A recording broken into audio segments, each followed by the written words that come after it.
8:10 de la mañana, muy buenos días, gracias por acompañarnos en Enfoques, ya volvemos a nuestro horario regular de las 8 de la mañana y hoy queremos iniciar la semana hablando de actualidad económica y para eso hemos invitado a Don Eli Feinsay que nos ayuda a entender los panoramas económicos. Le doy la bienvenida, Don Eli, buenos días. Buenos días, Michael, y buenos días a toda la audiencia del programa, un placer como siempre. Hoy lo convocamos para hablar de atracción de inversiones y el verdadero lugar que ocupa el país. Con respecto a esto, después de toda una semana de polémicas, por así decirlo, entre un dime y direte con Casa Presidencial sobre un comunicado de prensa donde hablaban de el país como uno de los mejores destinos turísticos, de hecho el tercero, me parece. Destinos de inversión. Destino de inversión más importante del mundo. Bueno, ahí sucedió una serie de situaciones que Don Eli investigó y aquí nos trae hoy la presentación.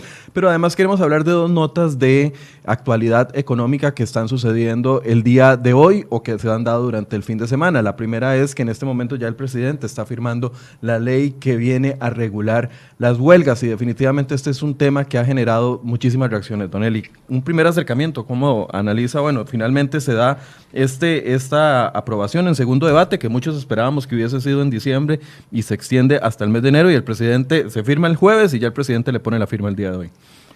Sí, a ver, es probablemente una de las reformas más importantes que se han hecho en este país en los últimos tiempos y ojo que son tiempos en los que se han aprobado proyectos significativos, más allá de que uno esté de acuerdo con algunos y no con otros, pero sí ha habido proyectos significativos. En Costa Rica voy a usar una expresión que a mí no me gusta, pero que en general se usa mucho, ¿verdad? En Costa Rica el tema de la huelga estaba a la libre completamente, ¿verdad? Entonces aquí cualquiera convocaba una huelga en cualquier momento, por cualquier motivo, y hacía lo que se le pegaba la gana. Dejar a la gente más vulnerable, más necesitada, sin servicios médicos, bloquearle el paso en las carreteras a las ambulancias, cerrar carreteras, impedirle a la gente llegar a su trabajo, llegar a las escuelas, etcétera. Pérdidas millonarias de lo que salía del país. Así es, pérdidas para los exportadores, pérdidas para los importadores, bloqueo de puertos, bloqueo de acceso a escuelas, ¿verdad? O sea, realmente el tema de la huelga estaba muy por la libre en Costa Rica y el proyecto de ley lo que buscó fue precisamente establecer unas ciertas regulaciones, uno, que garanticen el derecho a huelga porque es un derecho del trabajador y dos, que haya un conjunto de reglas claras que todos sepamos a qué nos atenemos. Tanto el huelguista que sepa, bueno, bajo estas condiciones puedo hacer una huelga legal, como la persona que no participa de la huelga, que sepa a qué se tiene que atener en caso de que sí haya una huelga. Se habló muchísimo de que se estaban violando los derechos humanos, de que se estaba cercenando el derecho laboral, etc. Bueno, resulta que Costa Rica era uno de los muy pocos países del mundo donde sucedían cosas como que, por ejemplo, uno se va a huelga, la huelga se declara ilegal y aún así había que pagar el salario a la persona. Y después las horas extra para que repusieran el trabajo que dejaron de hacer mientras estaban haciendo la manifestación. Exactamente. O sea, se tomaban unas vacaciones pagadas durante la huelga y después en horario adicional, horas extra para recuperar el tiempo perdido durante la huelga. Costa Rica era uno de los pocos países del mundo donde sucedía ese tipo de cosas, ¿verdad?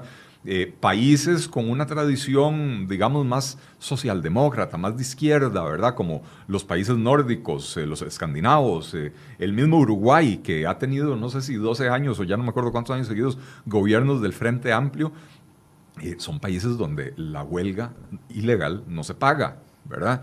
Y entonces, bueno, se introdujeron esas reformas.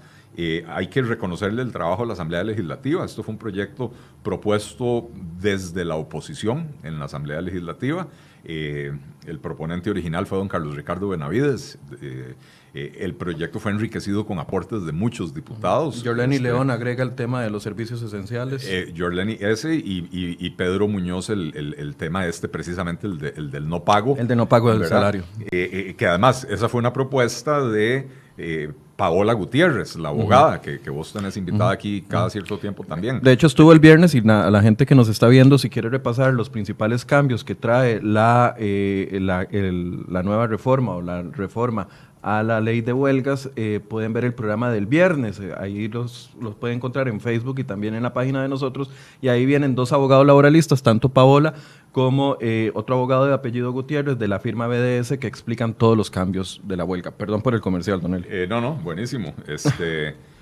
Sí, decía yo que en realidad esa propuesta fue de Paola Gutiérrez, que como abogada laboralista es muy estudiosa y conoce no solo la legislación, sino lo que está sucediendo en otros países y qué opina la OIT de esos temas.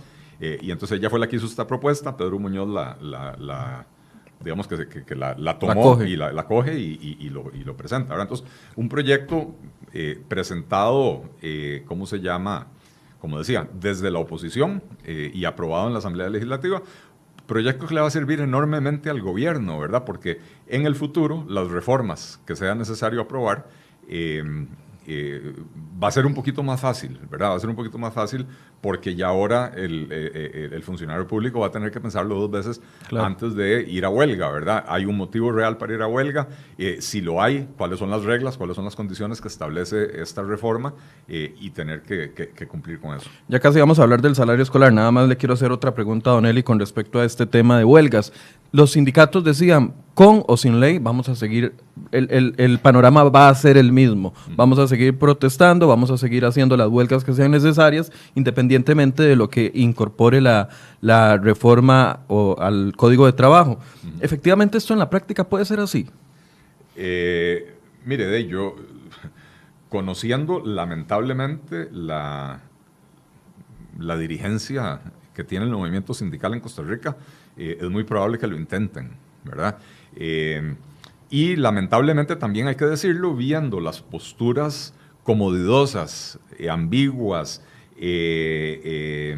antipatrióticas que han venido asumiendo algunos magistrados de la Corte Plena, podría ser que también se salgan con la suya, ¿verdad? Sin embargo, la ley ahora es clara y la Sala Cuarta avaló esta ley. La Sala Cuarta, en su revisión de la ley, encontró dos defectos que tenía. Uno era de forma, el otro era de fondo, y eso fue precisamente lo que hizo que el segundo debate no se diera en diciembre, sino que lo dejaran para enero, porque la Asamblea Legislativa tuvo que hacer las modificaciones que la Sala Cuarta pidió, o más bien modificar lo que la Sala Cuarta señaló como defectuoso.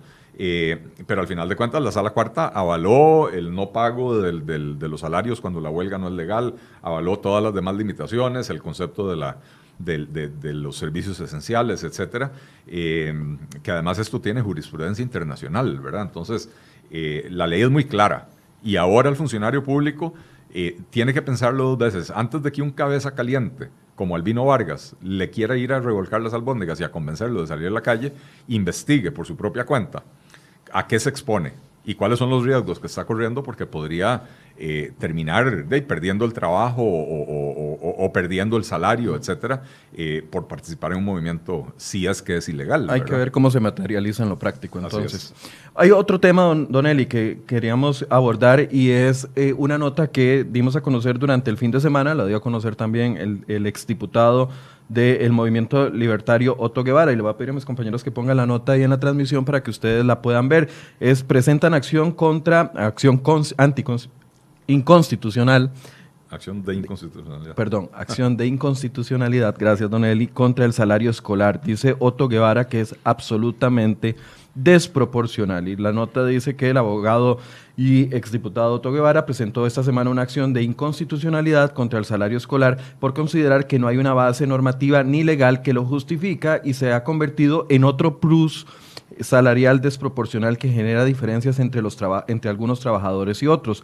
Guevara se basó en varias sentencias de la Sala Segunda, Sala Constitucional, como criterios del Ministerio de Trabajo que son claros en especificar que el salario escolar no es una retención mensual al salario, sino un componente adicional que se acumula y se paga la segunda semana de enero como un 14º salario. Quiere decir que funciona como un plus que no se paga todas las quincenas, sino que se entrega acumulado una vez al año. El exlegislador señala que el problema viene desde el acuerdo de política salarial para el sector público firmado en el 23 de junio del año 1994 en la Comisión Negociadora de Salarios del Sector Público, y presenta esta acción de inconstitucionalidad. Inmediatamente los magistrados propietarios, y esto es información que también le daba Guevara a nuestra periodista Angie Cantillo, los magistrados propietarios de la Sala Constitucional se inhibieron de conocer la acción de inconstitucionalidad que interpuso los 6 magistrados suplentes y se nombraron a 6 magistrados suplentes. ¿Por qué se inhiben los magistrados de la Sala Constitucional? Porque dicen que como ellos reciben el salario escolar, no pueden abordar el tema. Nombran a 6 magistrados suplentes y de los 6 magistrados suplentes ya 3 se inhibieron. Se trata de, vamos a ver, aquí lo tengo. Ya ahorita les doy los nombres, pero bueno, este es el panorama general. Otto Guevara dice, bueno, Otto ha sido muy efectivo en el tema de cuando ha puesto acciones de inconstitucionalidad contra algunas cláusulas de convenciones colectivas y ahora enfoca sus baterías en esto. Un primer análisis, don Eli. Sí, el tema del salario escolar se ha venido hablando de él desde hace mucho tiempo y ha circulado enormes cantidades de información falsa al respecto, ¿verdad?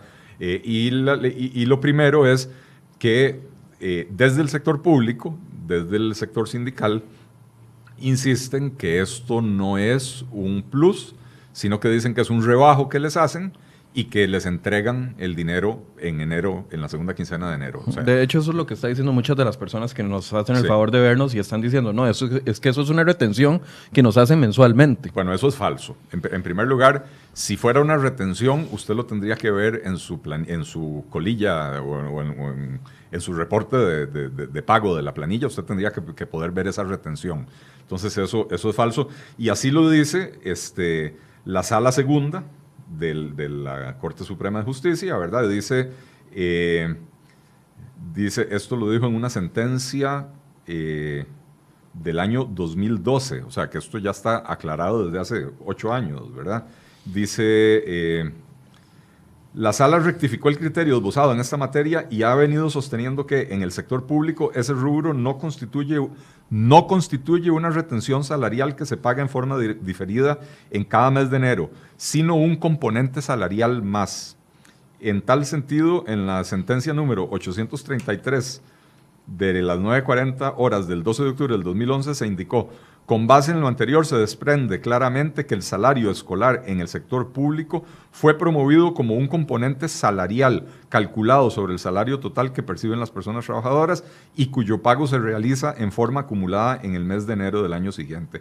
Es decir, que a diferencia del sector privado, en que el salario escolar está conceptuado como una deducción del aumento salarial autorizado, en el sector público es un componente salarial acumulado que se calcula con base en el salario mensual percibido en un año. O sea, lo importante de sacar de ahí, la Sala Segunda, que es la que regula la materia laboral, está, o la que tiene que ver con la materia laboral. El máximo órgano en, claro, materia laboral. En materia judicial laboral, ¿verdad?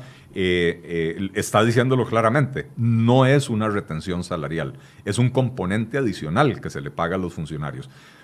Inicialmente, la intención era que fuera un rebajo para entregárselo a las personas en enero para que pudieran comprar los útiles de su escuela, de sus hijos, ¿verdad? Entiendo que los funcionarios públicos se quejaron y dijeron, ¿por qué me está rebajando de mi salario? ¿Por qué me tiene que decir usted cuándo puedo gastar mi plata y cuándo no? Y entonces al final de cuentas negociaron un aumento salarial para compensar el rebajo que se les iba a hacer. Pero al final de cuentas quedó en que nunca hubo rebajo, o si lo hubo al puro principio, dejó de haber rebajo. Esto se convirtió en un 14º salario. ¿Por qué 14º? 12 meses que le pagan el salario, aguinaldo es el 13º mes y salario escolar es el 14º mes. Se convirtió en un 14º salario para los funcionarios públicos, del que no disfruta el sector privado. En el sector privado, si existe salario escolar en alguna empresa, sí es una deducción. Es donde le dicen a usted va a ganar 500,000 colones, pero le voy a rebajar todos los meses 40,000 y se los voy a entregar en enero, ¿verdad? Yo sí quisiera decir que no importa cómo sea, si es un rebajo para entregarle a la persona en enero, que no lo es, o si es un adicional, un plus, ¿verdad? De las dos maneras, esto hay que eliminarlo. ¿Por qué? En el primer caso, asumiendo que fuera un rebajo, ¿por qué el Estado le tiene que decir a las personas cuándo puede consumir su ingreso. Si mi salario son 500,000 colones, ¿por qué me rebajan todos los meses 40,000 o 42,000 para entregármelo en enero? ¿Por qué? O sea, ¿por qué yo tengo que disminuir mi consumo mensual para tener eso en enero? ¿Por qué el salario escolar se le paga a todos los funcionarios públicos independientemente de si tienen hijos o no, o si están en edad escolar? O sea, ahí está claro que el objetivo de este proyecto, de este salario escolar, no era realmente ayudarle a la gente con los útiles de sus hijos, ¿verdad? Al final de cuentas, las personas... No podemos seguir tratando a todas las personas, incluyendo a los funcionarios públicos, como que si fueran tonticos, que el gobierno les tiene que decir, mire, le voy a quitar una parte de su salario y se la voy a entregar en enero para que la gaste en enero. Porque las personas tienen que tener autonomía de decidir por sí mismas cómo hacen eso, en qué momento lo compran, en qué momento ahorran, cuánto ahorran para los útiles de sus hijos. Y no siendo una retención, sino que más bien es un plus, entonces también hay que eliminarlo. ¿Por qué hay que eliminarlo? Bueno, porque esto es nuevamente un privilegio odioso que recibe el funcionario público financiado por los impuestos de los empleados del sector privado, de los empleados y de las empresas del sector privado, porque así es como se financia, ¿verdad? Vía impuestos. Y entonces, los que no disfrutamos de ese beneficio, estamos pagándoles ese privilegio a ellos sin ninguna justificación. El año anterior, el 21 de enero del año anterior, el gobierno depositó 169,000 millones de colones solo por concepto de salario escolar. Entendiendo lo que usted nos está diciendo, que no es un ahorro, entonces quiere decir que esto afecta a las finanzas del Estado de una u otra forma. Por supuesto, eso se convirtió en un incremento en el gasto la primera vez que se hizo y en un gasto recurrente de todos los años, ¿verdad? Don Eli, pero se le puede eliminar, o sea, si esto veíamos en la nota de contexto de que el salario está instaurado, el salario escolar está instaurado desde el año 1994, los empleados públicos han venido recibiendo ese monto. No sería un retroceso para sus finanzas. Volvemos a la discusión de lo que es y no es un derecho adquirido.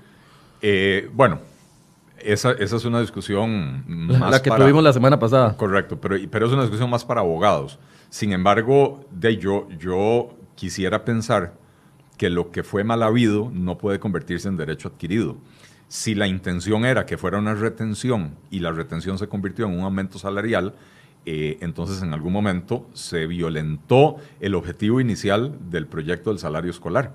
Y entonces ahí en esa violentación no se puede haber creado un derecho haciendo algo que era, no sé si ilegal, pero era contrario al propósito de la creación del salario escolar. Nuevamente, es que estas ideas de los gobiernos populistas y estatistas, ¿verdad? De que ellos tienen que decirnos a nosotros cómo gastar y cuándo gastar, y al final de cuentas, ¿en qué se convierten? El primer gobierno, esto fue como cuando inventaron el bono de vivienda.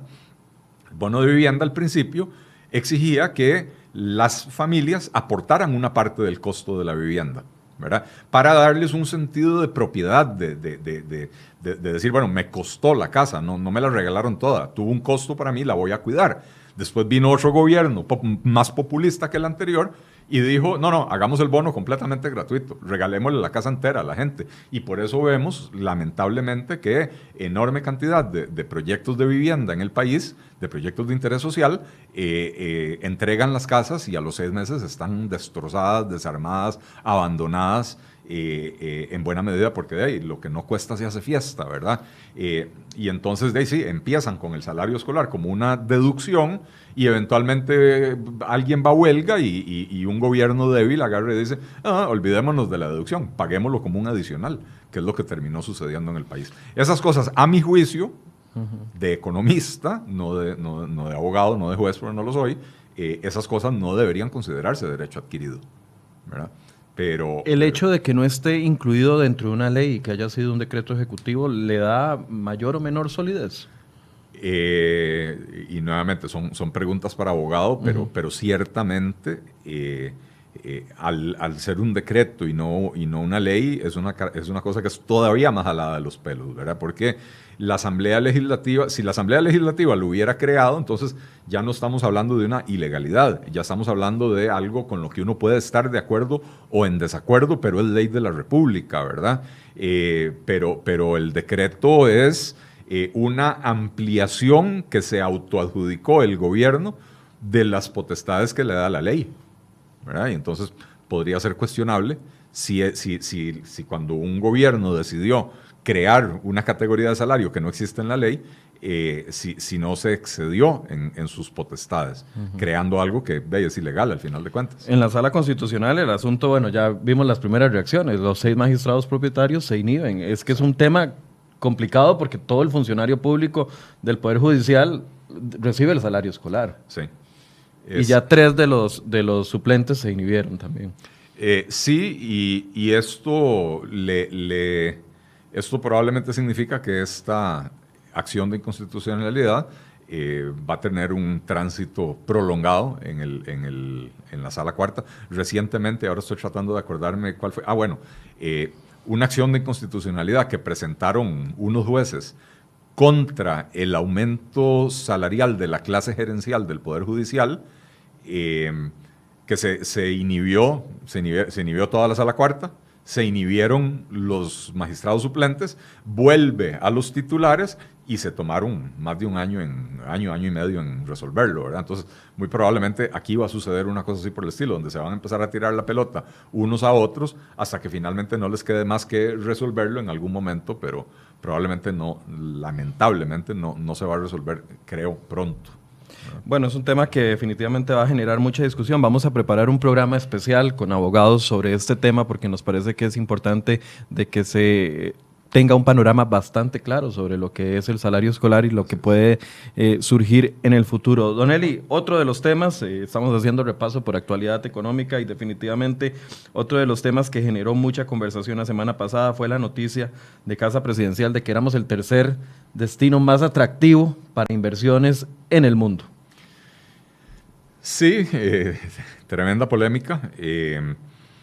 El gobierno, Casa Presidencial, publica el 10 de enero no sé ni cómo llamarlo, porque no es realmente un comunicado de prensa, es una redacción que escriben y la ponen en la página de la Presidencia de la República. Un post. Un post, digamos. Y ahí dicen que Costa Rica fue calificado en un ranking hecho por la revista US News and World Report como el tercer mejor destino de inversión del mundo, solo por debajo de Uruguay en primer lugar y Arabia Saudita en el segundo lugar. Yo tengo que ser totalmente franco, yo jamás busco noticias en la página de Casa Presidencial. Yo para buscar noticias voy a los periódicos, ¿verdad? O a los medios electrónicos, no importa. Y entonces, si uno quiere tener una visión balanceada de una noticia, uno busca la misma noticia en 2 o 3 medios, ¿verdad? Entonces, ya sé qué dijo La Nación, ya sé qué dice Semanario Universidad para un equilibrio, ¿verdad? Pero uno no puede ir al gobierno a pedirle que el gobierno le dé a uno las noticias, porque evidentemente tienen una agenda y su agenda es tratar de hacer ver su labor mejor de lo que realmente es, ¿verdad? Entonces, no consideremos presidencia.go.cr como una fuente de noticias, ¿verdad? Entonces, yo esa noticia me pasó completamente por debajo del radar. Yo no me di cuenta de que existía. Después, el martes pasado, o sea, el martes de la semana pasada, estaba yo en el programa de radio a las 5 con Alberto Padilla, en 89.1 FM, y un oyente manda la pregunta y dice, ¿qué opina Eli de ese estudio, verdad? Entonces, confesé al aire, no sé de qué me está hablando. Entonces, otra persona, muy amablemente, nos pegó el enlace a la noticia de Casa Presidencial. Yo entro y la veo y entonces el comentario que hice fue, bueno, yo el estudio no lo comento porque no lo conozco. Según Casa Presidencial, es una cuestión publicada por US News and World Report. La revista US News es una revista seria, pero el ranking ese, yo no puedo opinar sobre él sin conocerlo, ¿verdad?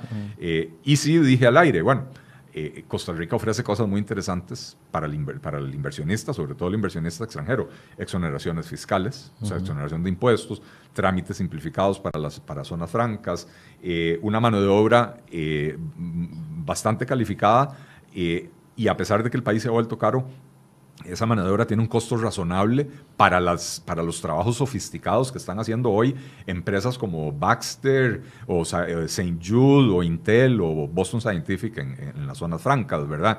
Estabilidad política, o sea, realmente hay cosas muy atractivas que Costa Rica le ofrece al inversionista extranjero. Debo decir, Michael, yo he trabajado varios años, trabajé en promoción de inversión extranjera en Costa Rica, 2 veces en 2 momentos diferentes de mi carrera profesional. Recién graduado de la universidad, de 23 años, entré a trabajar en CINDE, como un oficial de inversión.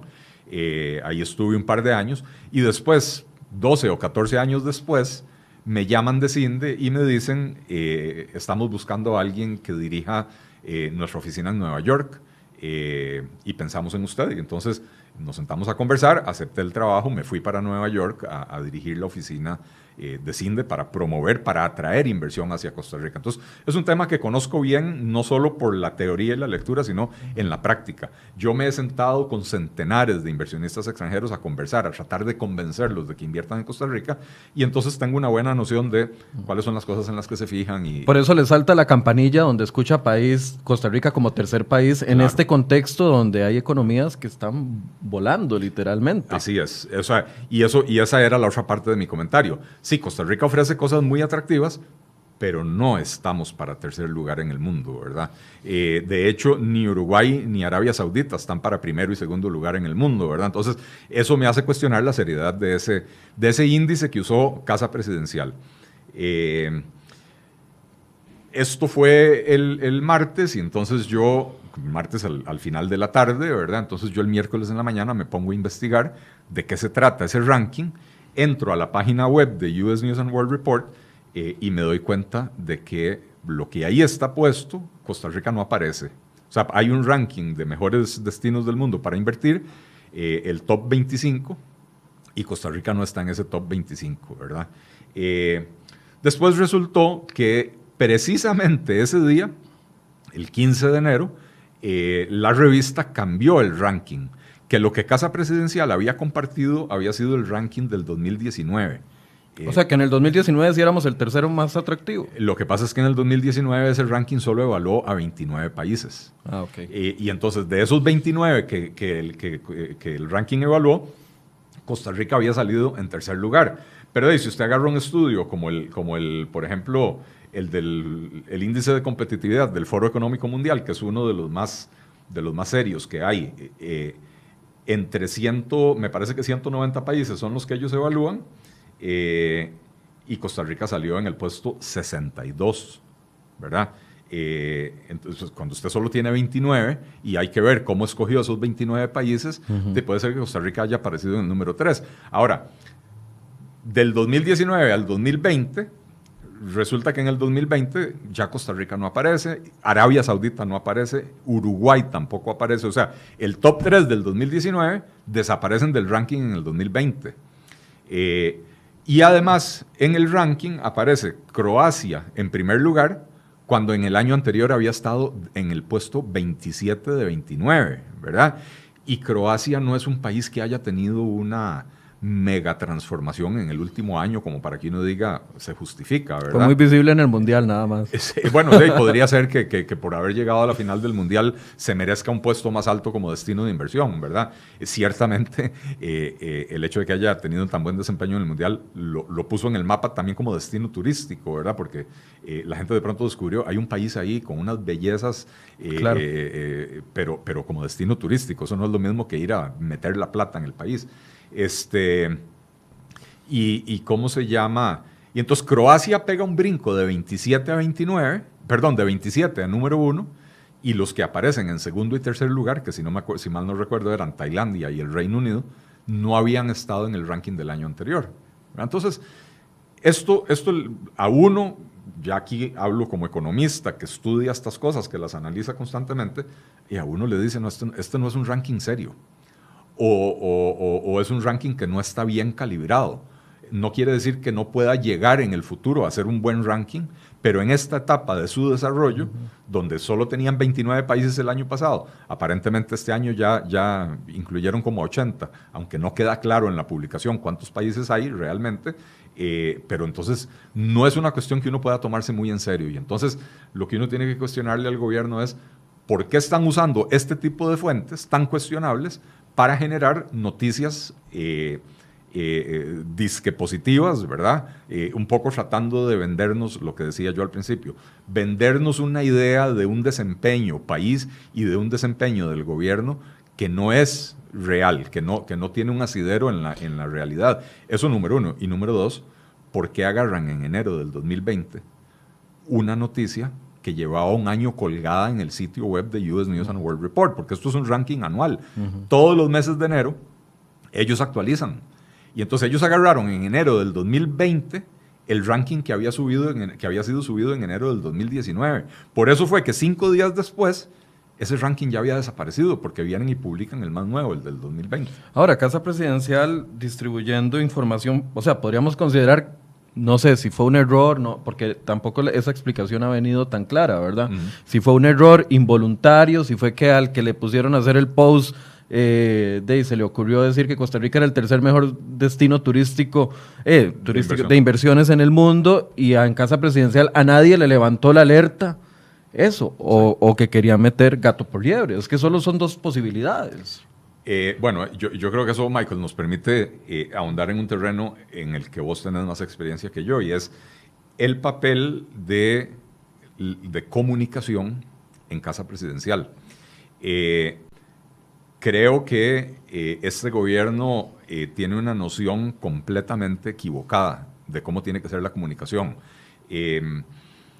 Porque tener un ministerio de comunicación para que cree una especie de medio electrónico para difundir noticias jamás debería de ser el enfoque.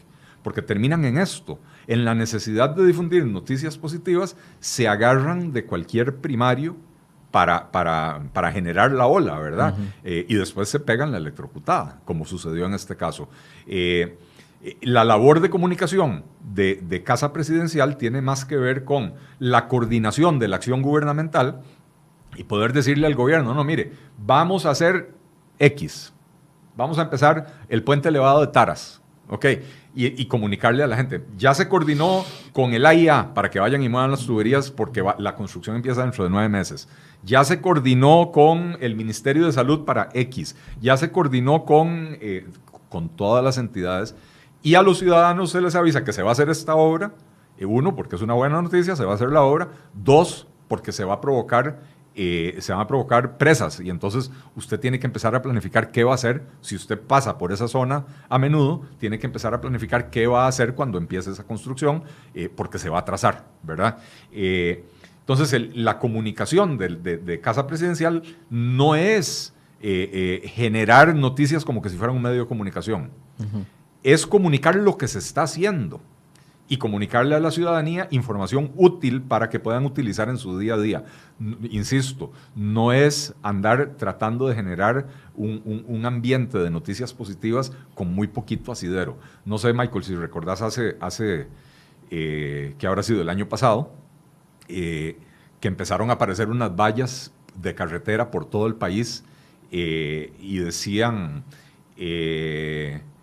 algo así como: está en usted mismo ser feliz, sea feliz, Costa Rica es el país más feliz del mundo, una caramba así. Ministerio de Salud y Caja Costarricense del Seguro Social. Y dice, o sea, realmente en eso se gastaron, no sé, 100 millones de colones, no sé exactamente cuánto fue, pero hubo reportes de vallas de carretera por todo el país. Carretera San Carlos, en la zona sur, en Quepos, en Punta Arenas, en Guanacaste, en Limón, por todas partes empezaron a aparecer vallas de esas. Y entonces, a ver, si el gobierno quiere que seamos felices, haga bien las cosas. Y cuando las haga bien, comuníquelas. No se gaste la plata tratando de jugar de psicólogo de carretera con una valla. Lo mismo aplica al sitio de noticias de la presidencia. Que no es nuevo, porque recuerdo que desde la presidencia de doña Laura Chinchilla incluso abrieron un medio digital que eventualmente se cerró desde la oficina de prensa de Casa Presidencial. No recuerdo ahorita cómo se llamaba, pero lo dirigía Mario Aguilar, el periodista Mario Aguilar, que trabajó en la Asamblea Legislativa y que trabaja ahorita con el Partido de Restauración Nacional. Es una necesidad, pareciera, de los diferentes gobiernos, también lo hizo el gobierno de Luis Guillermo Solís y ahora aparece de tratar de combatir las realidades que presentan los medios de comunicación con noticias generadas propias para tratar de hacer, según ellos, un balance. Sí. Bueno, es que los medios de comunicación presentan noticias de la realidad como la perciben, porque no nos engañemos, no hay nadie que sea absolutamente imparcial, ¿verdad? Todo medio de comunicación tiene un sesgo, y por eso yo decía al principio, yo cuando quiero ver una noticia la busco en por lo menos unos 3 medios para lograr un equilibrio en la información que recibo. Pero la labor del gobierno es ejecutar la política pública y comunicarla correctamente. Si usted está haciendo bien su labor, entonces su labor de comunicación, si usted está haciendo bien su labor sustantiva, su esfuerzo de comunicación se facilita enormemente. Si usted no está haciendo una buena labor, un gobierno como el de Luis Guillermo Solís, que no hizo nada bueno en 4 años, ¿verdad? Ahorita me van a caer encima de decir que no generalice. Bueno, no voy a generalizar, pero fue un gobierno bastante malo, ¿verdad? Y entonces, por supuesto, tienen que inventarse historias, inventar cuentos o hacer lo que en inglés llaman spin, ¿verdad? Que es como darle vuelta a la noticia para presentar un lado más amable de la realidad, ¿verdad? Es como cuando agarraron y dijeron el tema de la famosa pifia, de la carretera que iba a comunicar la terminal de contenedores de Moín con la ruta 32, ¿verdad? Y entonces, evidentemente, a todas luces, ahí falló el gobierno miserablemente. Hicieron una carretera que, para empezar, fue carísima, y terminó la carretera 1,5 kilómetros desviado de donde tenía que haber llegado la carretera, ¿verdad? Y entonces tienen que salir a hacer toda una serie de explicaciones y cuando hacen esas explicaciones terminan quedando aún más mal, ¿verdad? Entonces, yo insisto, la labor de un vocero de un gobierno o de un ministro de comunicación de un gobierno no es inventar noticias, es asegurarse de que el trabajo del gobierno se está haciendo de manera coordinada, y por eso el ministro de comunicación o el vocero del gobierno debería trabajar muy de cerca con el ministro de la presidencia, claro, ¿verdad? Asegurarse de que la labor del gobierno se está haciendo bien coordinada para poder comunicarle efectivamente a la gente. Y es que la distribución de un material que tienda a engañar o a malinformar a las personas no puede tener el mismo peso que venga de un ente privado a que venga de Casa Presidencial. Así es. Es que el peso es distinto. Entonces, ¿cuál es la realidad? No somos tan atractivos, según lo que usted ya investigó. No. Ni aparecemos en los 25, ni nada de lo que dijo Casa Presidencial, aunque trató de darle vuelta a la noticia y tratar de justificarla y que la revista cambió y etcétera, etcétera. Independientemente de todo eso, lo que distribuyó Casa Presidencial era falso. No era falso en el sentido de que sí, la revista generó esa información. O sea, la generó un año atrás. La generó un año atrás. En el momento en que Casa Presidencial la compartió, todavía estaba la noticia subida en el sitio web de la revista. La mala suerte, digamos, que tuvo Casa Presidencial fue, que no es mala suerte, es un error grave en el trabajo de la persona que decidió publicar esto, no verificar la fecha original de la publicación, porque trataron de vendernos en enero del 2020 como una noticia nueva, algo que ya tenía un año colgado en la página web de la revista, y cualquier persona con 2 dedos de frente, no necesita tener 14 como yo, cualquier persona con 2 dedos de frente sabe que un ranking anual se actualiza todos los años, y que si ese ranking ya tenía 11 meses y medio publicado, ya pronto lo iban a quitar de ahí para poner el nuevo, ¿verdad? Entonces, haber tratado de vendernos como nueva una noticia que ya tenía 11 meses de publicada, eso es cuestionable. No es tanto que haya sido una mentira, insisto, en el momento en que Casa Presidencial lo publicó, la noticia estaba en el sitio web de US News and World Report. Entonces, Casa Presidencial no inventó el dato y Casa Presidencial no se inventó una noticia que no existía. Casa Presidencial simplemente usó una noticia que jamás debió haber usado, por lo menos no en ese momento. ¿Y cuál es la realidad entonces, Don Eli? Estamos siendo atractivos para las inversiones en el extranjero, hablando de un contexto donde la economía necesita inyección, ojalá extranjera, para poder comenzar a solventar el principal problema, que de hecho hoy traemos una nota en la portada de cerrehoy.com con respecto al empleo, por ejemplo. Bueno, en efecto, y empiezo por corregirme, ya que ando repartiendo escapularios por todas partes. Hace unos minutos dije que el índice de competitividad del Foro Económico Mundial valora aproximadamente 190 países. Me equivoqué. El que valora a 190 países es el reporte Haciendo Negocios, Doing Business Report del Banco Mundial. Ese valora a 190 economías. El índice de competitividad global del Foro Económico Mundial valoró a 141 países. Entonces, en el del Foro Económico Mundial, y ojo, esto lo que mide es competitividad, no clima de inversión directamente, aunque varios de los elementos que determinan la competitividad de un país tienen que ver con el clima de inversión, ¿verdad? Competitividad es, no sé, por ejemplo, lo que tenemos en las exenciones para zonas francas para atraer inversión. Eso le da competitividad de manera artificial al país, pero le da competitividad ofreciendo un régimen fiscal diferente del resto de las empresas, ¿verdad? Pero bueno, la mano de obra da o quita competitividad. En el caso de Costa Rica nos da competitividad, aunque el sistema educativo nos está fallando y entonces... si preguntamos cuál es la situación de la inversión extranjera en Costa Rica sigue siendo un destino atractivo para la inversión. Siguen llegando a Costa Rica a pesar de crisis económica, a pesar de crisis política, incluso a pesar de la crisis fiscal que Costa Rica vivió con mayor fuerza entre el 2007 y el 2018, la inversión extranjera siguió llegando al país y siguió mostrando cifras saludables y generando empleo en cantidades importantes. O sea que sí, Costa Rica sigue siendo un destino atractivo para el inversionista extranjero.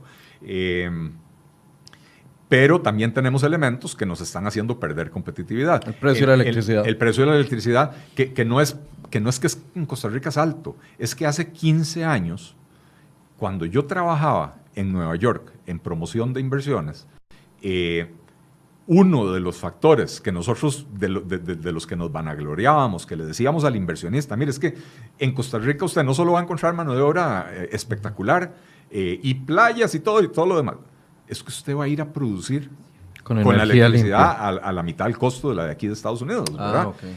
Y entonces ahora resulta que... Bueno, yo en mi vida adulta he visto eso. Electricidad barata. Sí, todavía hace 15 años la electricidad en Costa Rica era, no recuerdo las cifras exactas, pero si mal no recuerdo, nosotros le hablábamos al inversionista de un costo de entre 6 y 9 centavos de dólar por kilowatt hora, y ahora ese costo anda, no sé, entre 16 y 20 centavos por kilowatt hora en promedio en Costa Rica. O sea que en los últimos 15 años el costo de la energía más que se duplicó en Costa Rica. Y entonces pasamos de ser un país con electricidad barata y además ambientalmente amigable, fuentes renovables, a ser un país ahora con una electricidad hipercara y le echamos la culpa a la matriz energética. O sea, estamos diciendo que porque tenemos fuentes renovables la energía es cara. Perdón, y hace 15 años aquí en Costa Rica que quemábamos petróleo para hacer la electricidad. O teníamos minas de carbón para hacer la electricidad. Aquí la electricidad, desde que yo recuerdo, era mayoritariamente hidroeléctrica y en las últimas décadas se ha venido agregando la geotermia, la eólica, la biomasa, otras fuentes, ¿verdad?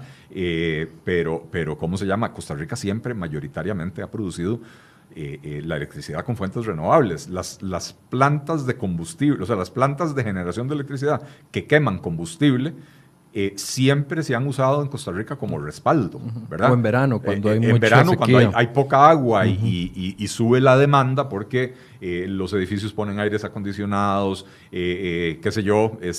Entonces, en verano como respaldo se utiliza esto, ¿verdad? Pero normalmente Costa Rica ha sido un país donde la generación eléctrica ha sido mayoritariamente de fuentes renovables. Entonces, hemos perdido competitividad por la vía de los costos de la electricidad. Después, estos índices, volviendo a los índices serios, ¿verdad? Decía yo, el Doing Business del Banco Mundial, que evaluó a 190 economías, ojo que en la ONU, si no me equivoco, hay 194 países, o sea que aquí prácticamente están todos. Es una radiografía bastante completa. En el Foro Económico Mundial evaluaron a 141 países, que sigue siendo bastante completa, ¿verdad? En el del Foro Económico Mundial, Costa Rica quedó calificado en el puesto 62. Y ¿cómo se llama? Y además, en el puesto 62, en el último informe, perdimos 7 puestos con respecto al año anterior, ¿verdad? Y en el del Banco Mundial, con 190 países, Costa Rica quedó en el puesto 74. O sea, que somos, desde la perspectiva de la facilidad de hacer negocios y de la competitividad, somos un país de mitad de tabla para arriba. O sea, somos un país, digamos que estamos en el segundo tercio de esa tabla, ¿no? No estamos entre los 4 grandes del campeonato de fútbol, ¿verdad? O como dijo Hernán Medford, ¿verdad? 3 grandes y un tradicional, porque, ¿cómo se llama? O sea, realmente nuestra ubicación es esa, ¿verdad? ¿Qué señalan estos estudios? ¿Cuáles son las debilidades que tiene Costa Rica? ¿A dónde tenemos que mejorar? Y ojo, estos estudios los gobiernos deberían de analizarlos con lupa, en vez de estar buscando tonteras en US News and World Report, agarrar estos estudios y analizarlos, porque estos estudios le dan al país un diagnóstico muy certero, pero además resaltan lo que han hecho otros países que les han permitido mejorar. Les avisan dónde están los nudos, ya que a Presidencia le gusta mucho desatar nudos. Sí, entonces hay nudos que puede solventar. Y los nudos que señalan estos estudios son los mismos desde hace 15 o 20 años, ¿verdad? El tiempo y la cantidad de trámites que se requieren para iniciar un nuevo negocio en el país, el costo que eso tiene. Hay ciertas cuestiones en la legislación nacional que generan inseguridad jurídica. El hecho de que, por ejemplo, cuando usted tiene que ir a hacer cumplir un contrato porque alguien no le pagó, de ahí la resolución de eso puede en los tribunales tardar 3, 4, 5 años. O sea, para cobrar una factura le termina saliendo más caro a usted el trámite que lo que tenía que cobrar, ¿verdad? Hay una cierta desprotección en la legislación para los inversionistas minoritarios. Después, bueno, tenemos temas con la inseguridad ciudadana, ¿verdad? Porque yo hablaba de que la estabilidad política es una gran ventaja, claro. Y si usted va a venir a poner una fábrica en Costa Rica, una operación de alguna naturaleza, donde va a poner $200 millones o $800 millones, usted quiere que eso sea en un país donde no se corre el riesgo de que cada 5 años hay una revolución y puede ser que llegue uno que le expropie lo que usted acaba de invertir, ¿verdad? Entonces, la estabilidad política es una gran ventaja. Cuando yo trabajaba en la promoción de la inversión extranjera, uno de los grandes atractivos de Costa Rica era que los empleados de las empresas de otros países querían venir a Costa Rica a vivir, porque la calidad de vida es muy buena, porque hay buenas escuelas, porque el costo de la vida era razonable y entonces con los salarios de ellos aquí venían y vivían como reyes, ¿verdad? Y porque vivían en paz y tranquilos. Bueno, hemos perdido en costo de vida, se ha vuelto un país muy caro y hemos perdido en seguridad, ¿verdad? Y entonces ya hay ciertos ejecutivos que ya no se sienten tan cómodos viniendo a Costa Rica, ¿verdad? Entonces hay campos, hay áreas en las que nos hemos ido quedando atrás y que no hemos tomado las medidas necesarias. La infraestructura. Todos los años nos señalan o sea, estamos en la calidad de las carreteras, digamos que en el tercio inferior de la tabla, entre los peores del mundo, ¿verdad? Una ruta 32 que se cierra 4 veces en 21 días, 20 días que llevamos, por ejemplo, siendo el principal puerto de salida y de entrada del país, el Caribe. Así es. Y que cuando no se cierra, colapsa por la cantidad de tránsito, ¿verdad? Y que entonces se contrata de una manera medio extraña a otro gobierno para que nos venga a hacer la carretera y no hay manera de entenderse porque los trabajadores de ese gobierno no hablan ni español, ni inglés, ni nada en lo que uno se pueda comunicar con ellos, ¿verdad? Entonces el tema de la infraestructura constantemente nos lo señalan. El tema en el Doing Business señalan el tema de la alta carga fiscal, no para el inversionista extranjero, sino para el inversionista nacional. Porque recordemos que Costa Rica, decíamos, Costa Rica sigue siendo un país atractivo para el inversionista extranjero. El que viene a establecerse en zona franca, donde no paga impuestos o paga impuestos más bajos, y donde los trámites son simplificados, ventanilla única, en Procomer le resuelven prácticamente todos los problemas, ¿verdad? Para el inversionista nacional el panorama es completamente otro, ¿verdad? Uh-huh. Entonces, algo que viene señalando el reporte Haciendo Negocios del Banco Mundial es que la carga fiscal para una empresa mediana en Costa Rica es excesivamente alto y entonces esto desincentiva la inversión.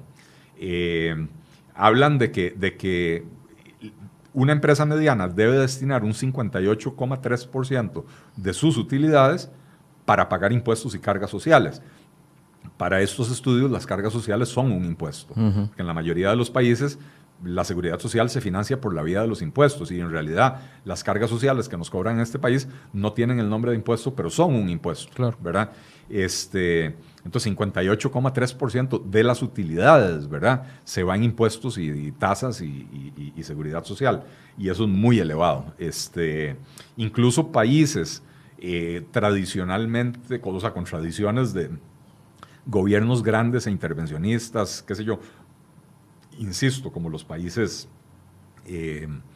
escandinavos, Suecia, Noruega, Dinamarca, etcétera, tienen una carga fiscal más baja que Costa Rica en ese monto global de lo que representan de las utilidades. Es que a veces la gente va y dice, ¿cuánto pagan de impuesto de renta en Noruega? La verdad que no sé cuál es la cifra, pero puede ser que la tasa más alta sea 40%. Entonces dicen, no, en Costa Rica estamos bien, en Costa Rica la más alta es 30%. Pero en Costa Rica tenemos 150 impuestos. Probablemente en Noruega tienen 3 o 4, uh-huh. ¿verdad? Entonces, un impuesto alto a las utilidades, probablemente un impuesto a la mano de obra, a la planilla, qué sé yo, pero en Costa Rica de ahí tenemos impuestos para absolutamente todo. ¿Verdad? Sí, un tema que ya hemos abordado en otras ocasiones. Es correcto. Don Eli, conclusiones, vamos entrando a conclusiones. Si bien no estamos tan mal, no estamos tan bien, como Exacto. Lo decía el gobierno, y se necesita, no voy a decirlo, es que me vi tentado, desatar nudos, desatar los nudos de este tema. No lo digo en burla, lo digo en buena lid. Sí, ciertamente. A ver, no somos un desastre de país, pero tampoco podemos tragarnos ese Kool-Aid de que somos el tercero mejor del mundo, porque cuando nos creemos ese cuento, entramos en una zona de confort, en una complacencia que dice, ya no tenemos que arreglar las cosas. Y entonces, lo que hacemos es seguir perdiendo puesto en los rankings, bajando el puesto que ocupamos en los rankings. Nada más rápidamente, el índice del Doing Business, el Haciendo Negocios del Banco Mundial, revisa 1, 2, 3, 4, 5, 6, 7, 8, 9, 10 categorías. Dentro de esas 10 categorías hay un montón de información que ellos recolectan, ¿verdad? Pero entonces rankea al país en estas 10 categorías. En la que estamos mejor valorados es en la facilidad de acceder a crédito. Estamos de número 15. Cosa que ya ciertos diputados quieren pasearse en esa facilidad de obtener crédito, ¿verdad? Pero vean lo que estamos mal, que son los espacios, son las áreas donde realmente tenemos que mejorar. En la facilidad de empezar un negocio, estamos en el puesto 144 de 190 países. Eso es por la tramitología. Por la tramitología y el costo de abrir un nuevo negocio. Costo, me refiero en términos de que el tiempo que uno pierde tratando de abrir un negocio, más lo que tiene que pagar en licencias y timbres y toda la carambada, lo suman y dicen, bueno, el costo le representa a una persona normal que quiera abrir una pulpería o un salón de belleza o lo que sea, si lo quiere hacer 100% en orden, le representa más o menos un mes y medio de sus ingresos anuales. Sí, eso desincentiva a cualquiera. Por supuesto, porque la persona que está, ¿cómo se llama? Coyol quebrado, coyol comido, no puede destinar un mes y medio de sus ingresos a hacer este trámite, ¿verdad? Entonces, en la facilidad de hacer negocios, estamos en 144. Empezamos a ver por qué en Costa Rica el desempleo no disminuye, a pesar de que la inversión extranjera sigue llegando al país. Es que no podemos, o sea, el país no puede solo depender de la inversión extranjera. De hecho, la parte más grande de la economía es la economía local, la economía doméstica, y es donde tenemos las grandes fallas. Estamos en el puesto 110 de 190 en la protección de los inversionistas minoritarios, cosa que ya yo mencionaba anteriormente. Estamos en el puesto 111 de 190 en la facilidad de hacer cumplir los contratos, y esto tiene mucho que ver con la mora judicial, los atrasos, etcétera, ¿verdad? Estamos en el puesto 137 en la resolución de insolvencia o quiebra, ¿verdad? O sea, cuando un negocio o una empresa entra en una situación de estas, la dificultad en Costa Rica para poder resolverlo, o sea, hace que, o sea, esto dificulta la conducción de los negocios, y también es un desincentivo para el que inicia un negocio. Porque si uno cuando inicia un negocio tiene que tener claro de que la probabilidad de fracasar es alta. Uh-huh. En Costa Rica tendemos a ver a la quiebra de un negocio como algo moralmente malo, ¿verdad?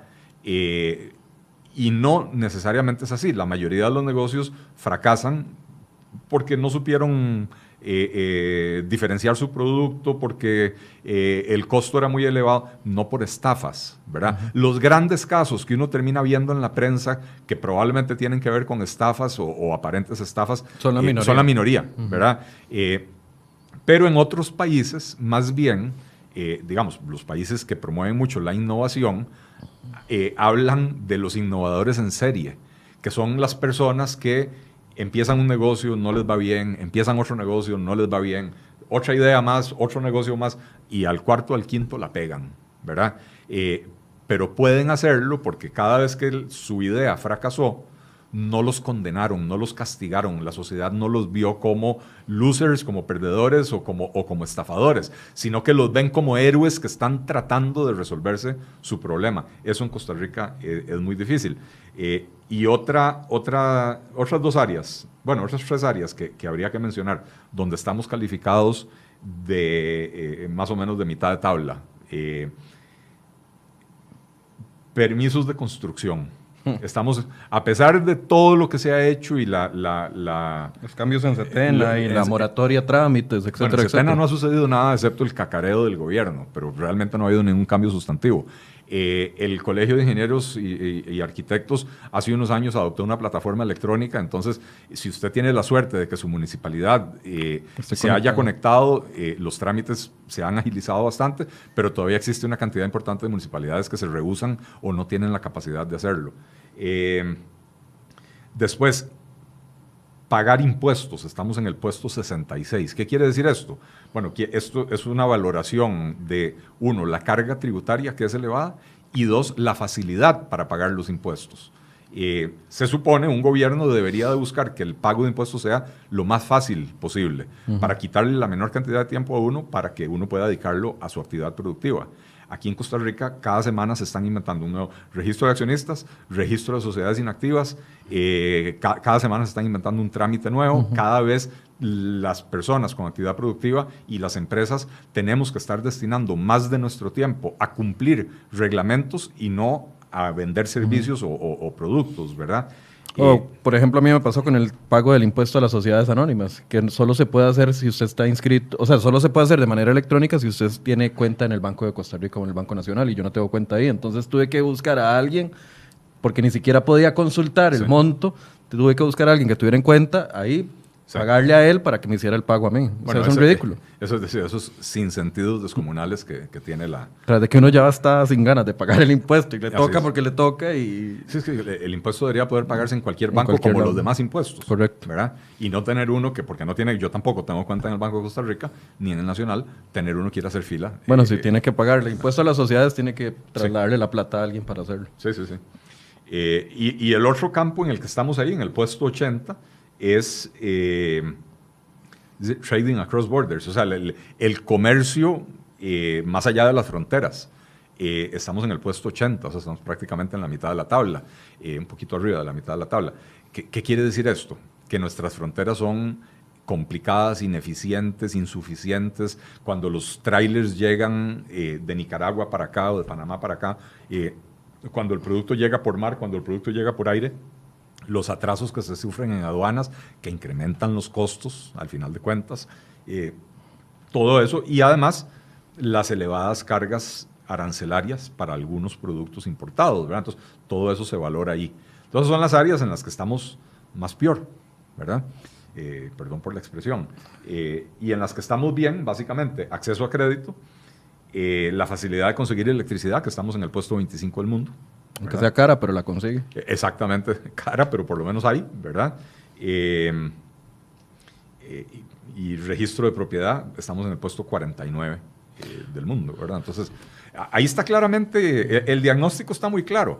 Y leyéndose el estudio, porque yo aquí estoy hablando del Doing. El Doing Business, pero leyéndose en conjunto con el del Foro Económico Mundial, el índice de competitividad, uno puede ver qué reformas han hecho otros países que han tenido estos mismos problemas para mejorar en el ranking. Pero no, en Costa Rica preferimos venderle al público que US News and World Report publicó un ranking que nadie conocía y lo convertimos en el ranking más importante. Bueno, para mí, después de escucharlo, me queda más claro o que fue una tontera que alguien de Casa Presidencial publicó sin someterlo a un filtro de verdad, porque claramente en Presidencia tienen que tener este panorama completamente estudiado y saber que si aparece de tercer lugar Costa Rica a nivel mundial como uno de los mejores para atraer inversiones, por favor, o sea, están los otros índices, o sea, o había mala intención o no hay filtros y en el perfil de Casa Presidencial, en el perfil del presidente se publica lo que sea sin que nadie lo revise. Michael, son las únicas dos conclusiones a las que puedo llegar. Usemos el sentido común. Eso es lo que tuvieron que haber dicho en Casa Presidencial. Aquí hay un ranking que nadie conoce y dice que estamos en tercer lugar del mundo. Usemos el sentido común. Nosotros conocemos nuestra realidad. No nos engañemos. No estamos en el tercer lugar, entonces no hagamos de eso una noticia, porque si no, ahora el gobierno se ve en el problema en el que está en este momento, del cual no ha salido porque no ha querido dar grandes explicaciones. El gobierno lo que ha hecho es limitarse a esperar a que Doblecheck y No Coma Cuento le publiquen aclaraciones, ¿verdad? Si este índice era tan importante, ¿por qué el año pasado estábamos en tercer lugar y este año no aparecemos en el top 25? Yo ya di la explicación, y con mucho gusto, señores del gobierno, yo ya di la explicación. La explicación es porque este índice no sirve para un carajo. La explicación es porque el año pasado solo había 29 países en el índice, este año aparentemente ya hay aproximadamente 80. Pero si el gobierno hubiera pensado estas cosas antes de publicarlo, no tendría ahora que estar explicándole a la gente por qué el índice al que le dio tanta importancia el 10 de enero, publicando una noticia que no debió haber publicado, hoy el propio gobierno está desacreditando ese índice diciendo que la metodología no es muy seria. Claro, no es seria ahora que no aparecemos en el top 25, pero resulta que era muy seria cuando aparecíamos en el tercer lugar. Hace 10 días cuando aparecíamos en el tercer lugar. Bueno, eso me recuerda como cuando el gobierno de Solís publicó que aparecíamos como tercer lugar, o primer lugar más bien, en el país más feliz del mundo, en aquella crisis, porque también salió en una revista. Sí. Y éramos el país más feliz del mundo y nos tenían claramente identificados. Correcto. Muchas gracias, don Eli. A vos las gracias, Michael, y a toda la audiencia, un placer. Gracias a ustedes también por la compañía. Algunas personas nos están preguntando que si estaba o no en tercer lugar. Bueno, ya la explicación don Eli la hizo. No estábamos en el tercer lugar. Sí, Muchas gracias. Sí, estábamos hace un año. No era para el 2020. Sí, no, o sea, la noticia era de enero del 2019. La dieron enero del 2019. En enero del 2020. Y segundo, estábamos en tercer lugar en un ranking patito. Totalmente patito, ¿verdad? Queda clarísimo, don Eli. Muchísimas gracias a ustedes por su compañía. Mañana a las 8 de la mañana tenemos otro programa de Enfoques que les vamos a presentar un tema que definitivamente a ustedes les va a llamar mucho la atención. Vamos a tener expertos aquí hablando sobre ese, pero mañana se los anunciamos a partir de las 7:20 en el noticiero de CR Hoy Noticias. Buenos días.